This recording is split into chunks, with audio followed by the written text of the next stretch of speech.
दूरभाषा माध्यम मुख्यमंत्री विकसित गाँ विकसित ओडिशा कार्यक्रम शुभारंभ।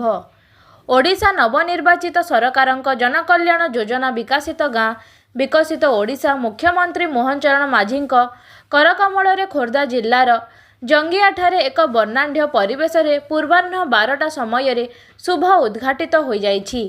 एही योजनार मूल उद्देश्य गाँ विकास, जहाँफल बल्लीरू दिल्ली विकास संभव हो पारिबो। जातिर जनक महात्मा गांधी कहिथिले, भारतर आत्मा गाँ रे अछि। एही लोक कल्याण दूराभिमुखी सरकारक योजनार मुख्य उद्देश्य ग्रामीण भित्तिभूमि एवं अर्थनीति सुदृढ़ हेबा सह ग्रामीण तथा दुर्गम अंचल लोकंक जीवन सुगम हो पारिबो बोली एही योजनार सरकारंकर महत् उद्देश्य रहिछि। यह सरकारंकर उत्कर्ष ओडिशा 2036 रे रूपांतरण रे सहयोग करिबा सह नूतन दिग्दर्शन रे वार्ता हेबो बोली कहिथिले। एही योजना रे 5 वर्ष रे 5 कोटी तथा प्रति वर्ष 1 कोटी टंका ग्रामर उन्नतिकरण पई खर्च करा जिवर लक्ष्य रखा जाइछि।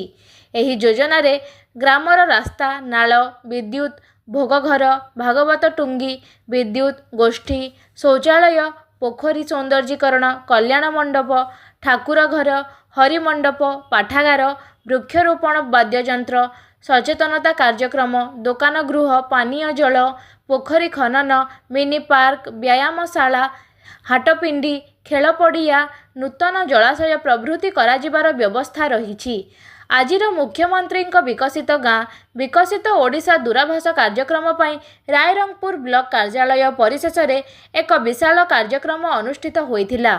एथिरे ब्लॉक अध्यक्ष ज्ञानरंजन हेम्ब्रम, बीडीओ श्रीमती नारायणी प्रियदर्शिनी पंडा, सांसद प्रतिनिधि नवीन राम, एबीडीओ सुराई मांडी, सीडीपीओ कुइली मणि टुडू, ब्लॉक अध्यक्षा मिनती महंत, समस्त सरपंच, समिति सभ्य, सहकारी जंत्री अंशुमान सामल, कनिष्ठ जंत्री प्रशांत दास, अन्य कनिष्ठ जंत्री समेत समस्त ब्लॉक कर्मचारी उपस्थित थिले। बहु संख्यारे मिशन शक्ति सदस्य, एमईबीके, सीआरपी, संचयिका संघ एवं स्वयं सहायिका गोष्ठीर सदस्य माने बहु संख्यारे जोग देथिले।